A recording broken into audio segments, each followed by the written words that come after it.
We were just talking yesterday about the importance of the Ravens adding to this cornerback room before the draft, and they just went out and signed a veteran corner, Chidobe Awuzie, who was released from the Tennessee Titans. We're going to dive into the details of his career and talk about what he could potentially bring to the Ravens this season. Let's get into it. Ravens flock rundown is the place to be. Motionless brainwaves attempt to swim their way to sense, can't tame the untamed. You guys have to hear about this new site called Penalty Verdict. This is a game changer for football fans. You can now vote on penalty calls in real time for both NFL and college football. No more screaming at the TV with nobody listening. Now your opinion counts. You'll get to engage with a community of fans who care about fair play and accountability as much as you do. Penalty Verdict lets you unlock a whole new dimension of sports with real-time polling on referees, players, and teams. You can dive into data-driven insights to have more informed discussions about what's happening on the field. Penalty Verdict is still in development, and the best part is they need to hear your feedback. What features would you like to see in the app for next football season? Head to the description of this video or the pinned comment to visit Penalty Verdict and share your ideas today. You can also visit link.penaltyverdict.com/theflockrundown.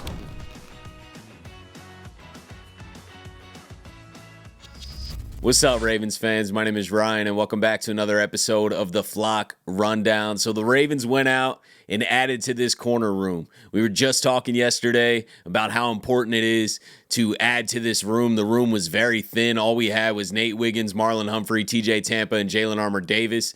Now they go out and add Chidobe Awuzie to that room. I don't think that they're done either. This doesn't mean that the Ravens are not going to add to this cornerback room. We signed Awuzie on a vet minimum deal, so this is not going to hurt the cap at all. This is a minimum contract. He actually had a pretty decent contract that he signed with the Titans last offseason, so they still owe him money. And he was released, so this doesn't count against the Ravens comp pick formula. You know that they love to hold on to their comp picks and always max those out every year if possible. So this is a pretty typical Ravens signing. You know, get the veteran who's released. Now, he has been struggling with injuries last year. He had a groin injury that landed him on IR, and he missed most of last season, but when he did come back, he had an interception.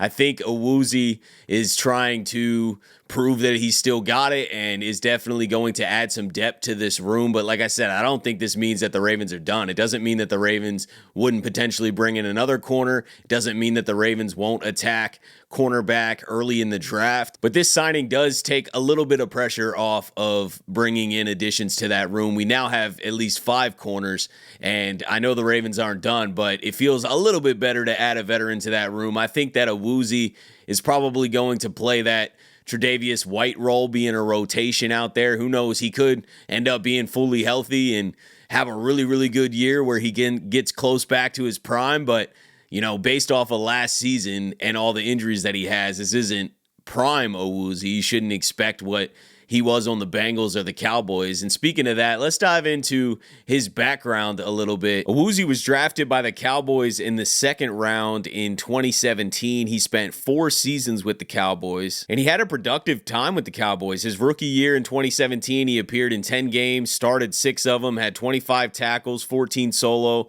1 interception, 7 passes defended. He did have a hamstring injury that sidelined him for a few weeks, but he showed promise as a physical quarterback, good ball instincts. 2018, he played 15 games, started 8, had 71 tackles, 57 solo. 2019, he had a breakout year, started all 16 games for the first time in his career, posted 79 tackles, 48 solo, 1 interception, and 14 passes defensed. In 2020, which was his final year with Dallas, he started 7 of 9 games before another hamstring injury cut his season short.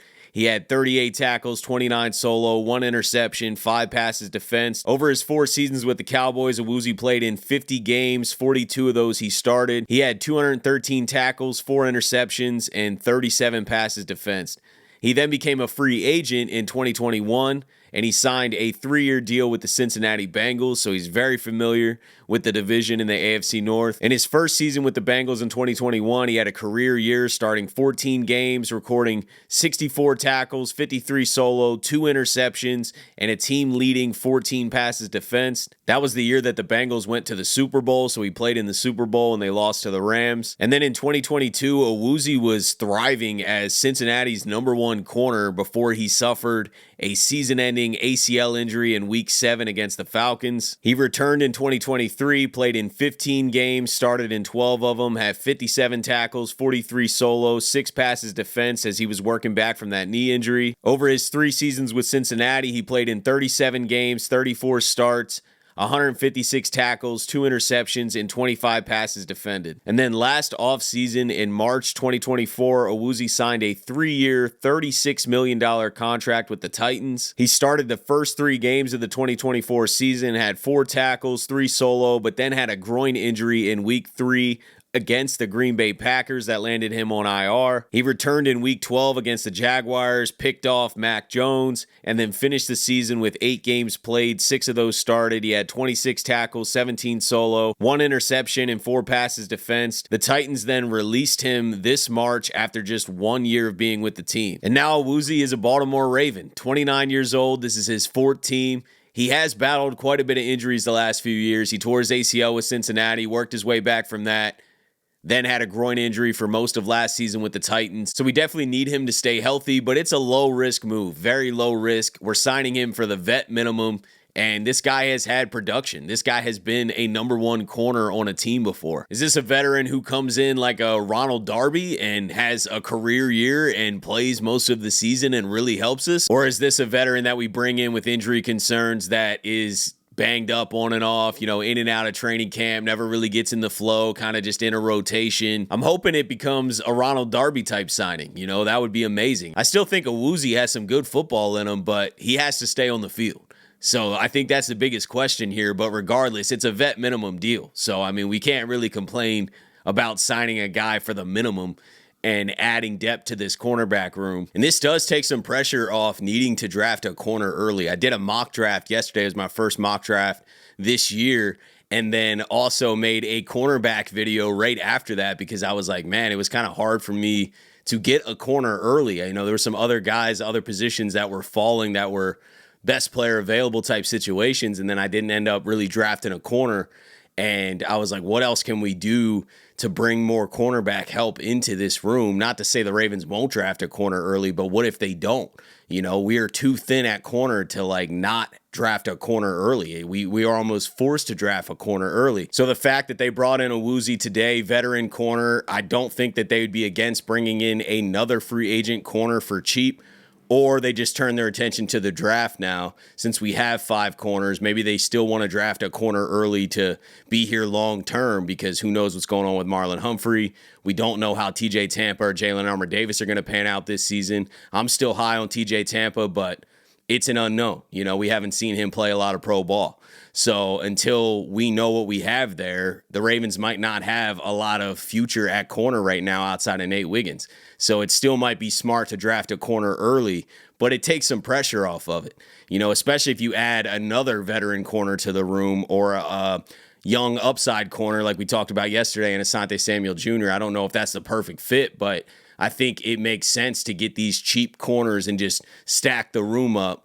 And then whatever happens, happens. If somebody has an injury or whatever, then the next guy steps up and, we still have a solid room. We have a deep corner room, and then we can continue to draft them too. So I definitely think it takes some pressure off of it. And Awuzie, if healthy, is someone that can really kind of recapture some of that old form and have that Ronald Darby type of year. I keep comparing it to that signing because 2 years ago, Ronald Darby was a late offseason signing that really, really worked out for us, and he ended up playing meaningful minutes on the NFL's best defense. We had Brandon Stevens and Ronald Darby out there thriving. So I'm happy with this signing. I think there's still moves to come, but this is a typical smart Ravens move, very low risk. The guy was cut, so it doesn't affect the comp pick formula. This is your normal Ravens sign a veteran for cheap move, and they're betting low, hoping that they bring quite a bit of value to the team and outperform the contract, which I'm sure he will if he stays out there on the field. So Good signing, man. Let me know what you guys think about this move. What other moves should we make? Like I said, I do not think the Ravens are done. I don't think there's going to be some massive splash, but the Ravens are going to continue to add to this corner room and also just the depth of this roster in general before the NFL draft next month, because you want to kind of shore up some of that depth if you can in free agency so that you're not forced to go a certain position in the draft. You would love to attack the draft with a best player available mindset. You don't want to have to be, we got to draft a corner in the first 2 rounds because we don't have one, and then you end up reaching for a corner that probably shouldn't have went there. That's not how the Ravens want to operate, so that's why they're going to continue to add depth through free agency for cheap deals, and then we'll attack the draft with our 11 picks next month. So let me know what you guys are thinking about everything, though. Appreciate you guys, as always, for tuning in to another episode of the Flock Rundown. Have a beautiful rest of your day, and I'll let the greatest linebacker in the history of the game take us out. Ravens Flock. The Flock Rundown is the place to be.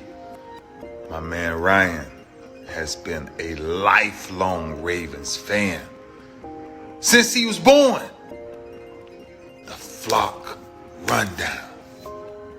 Nothing gets better than waking up and wondering how high we can fly. Tune in. Motionless brainwaves attempt to swim their way to sense, can't tame the untamed.